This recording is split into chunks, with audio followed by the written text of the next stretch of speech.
Foreclosed properties are being auctioned on the steps of the Berkeley County Courthouse. It's a very visible sign of America's economic woes.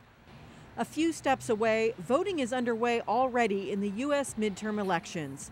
These voters in Martinsburg, West Virginia, want to know how their elected officials will address the economy. What they're going to do about it instead of just saying negative things about somebody. We have to think about our economy here. We're the buyers. We have to have dollars to do that, and the rest of the world realizes at $14 trillion in debt, that means it's slim picking over here, particularly when we're giving jobs to other countries. At a lunch to launch an economic forecast for the Martinsburg, West Virginia area, experts said they're not certain they have the answers. If I had an answer, perhaps I'd just kind of throw my hat in the ring and run for Congress. Fortunately, I don't have to do that. Andrew Bauer does have a pretty good idea of what's holding the U.S. economy back as the midterm election campaign season wraps up. He provided dozens of charts for West Virginia business leaders to pore over. A number of things are restraining growth. Obviously, problems in the real estate market. And then the big thing is, again, what you hear from talking to a lot of people is uncertainty. Uncertainty from a variety of sources, whether it be regulatory, fiscal, concerns in financial markets, particularly related to sovereign debt issues. West Virginia's main economic engine is coal mining. The region around Martinsburg was particularly hard hit by a downturn in construction, but has seen a recent boost thanks to the opening of a new casino nearby.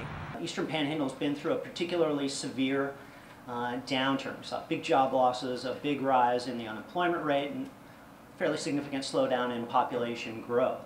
But it looks like that is easing off now. We're seeing population growth in the local economy, and the forecast calls for that growth to gradually accelerate over the next couple of years and gradually get back to a level that's similar to what we're looking for the national economy.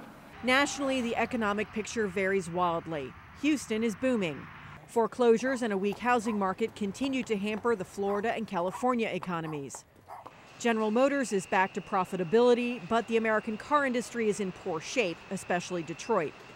Wall Street is on track to give their workers larger bonuses again, boosting New York. The mixed economic picture has made it hard for politicians to sell a long-term vision for the future. For the Democrats, the emphasis has been on investing in new green technology. We believe in investments that will make America more competitive in the global economy. Investments in education and clean energy, in research and technology, and we're making those investments. But the Republicans claim the Democrats have failed to produce a coherent plan for the economy. Frankly, it's just more of the same. The only new ideas to create jobs are coming from Republicans. With the employment rate remaining stubbornly steady at about 9.5%, with no end in sight to the foreclosure crisis, and with the American consumer thinking twice about every purchase, for most voters, either themselves or someone they know, they've felt the impact of the struggling American economy. No matter who wins on Election Day, the problems with the U.S. economy do not have a simple solution.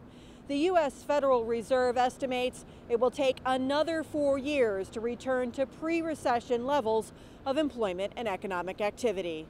Priscilla Huff, Channel NewsAsia, Washington.